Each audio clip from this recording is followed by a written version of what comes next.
musique c'est super important. Pour moi on peut pas vivre sans musique. Alors je m'appelle Raïs Bek, je suis directeur artistique, compositeur et performeur franco-libanais. C'est vrai que j'ai toujours cherché, ayant cette double culture, à comprendre mon identité.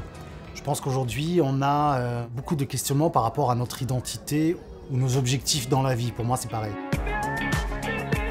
Ces questions sont fondamentales et ces questions vont attiser notre curiosité et par-delà façonner la manière dont on va se comporter socialement, dont on va manger, le cercle d'amis qu'on va choisir. Pas que notre vision occidentale et occidentalisée, parce que moi je suis occidentalisé, qui est la bonne. Elle est ce qu'elle est, on la critique, on l'aime pas, mais il y a aussi d'autres visions du monde. Et c'est ça ma recherche musicale et vidéo.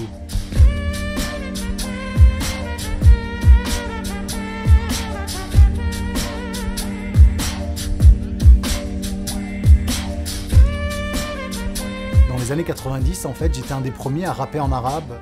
Et c'est vrai qu'au début, rapper en arabe, bon déjà, rapper tout court, c'était pas très bien vu. Mais rapper en arabe, c'était encore plus problématique parce que vraiment, c'était utiliser un modèle occidental avec la langue du Coran. Ce qu'on appelle les hip-hop heads. Donc les gens qui aimaient le hip-hop le voyaient d'un mauvais œil parce qu'ils se disaient « Attends, mais non, mais le rap, c'est en anglais, point barre ». Et d'autre part, il y avait un peu les gens un peu plus conservateurs par rapport à la religion, qui disaient « Mais attendez, mais qu'est-ce que vous dites? Est-ce que c'est satanique? Est-ce que c'est patati patata ?» Mais ça s'est vite dissipé quand nous, on faisait un rap qui était très social. Les gens se sont saisis des textes et ont compris le fond qui se cachait derrière la forme. Les choses se sont dissipées rapidement et on est devenu rapidement le plus grand groupe, enfin d'ailleurs le premier, il n'y avait pas d'autres groupes.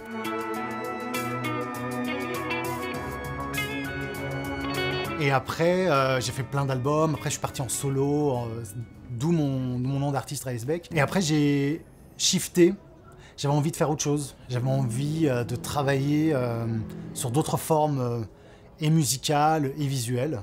Alors l'œuvre qu'on joue ce soir s'appelle Agmal Layali, qui veut dire les plus belles nuits. C'est un hommage à Kulthum Kulthum étant la plus grande diva du monde arabe. C'est quelqu'un qui a une vision sociale très poussée, qui a donné un statut très particulier et très moderne pour l'époque à la femme arabe. Un dicton qui dit « Les Arabes sont d'accord sur rien, sauf sur Kulthum ». Donc on a pris la voix Kulthum.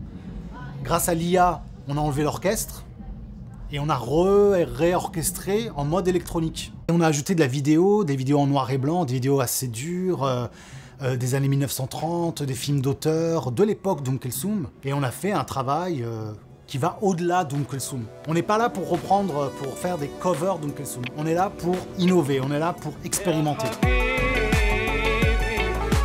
C'est assez incroyable de voir comment le festival a évolué, comment il a grandi, comment il a pris de l'ampleur. C'est aussi assez incroyable de voir que les jeunes générations connaissent le festival et ça fait plaisir. Ça fait vraiment plaisir.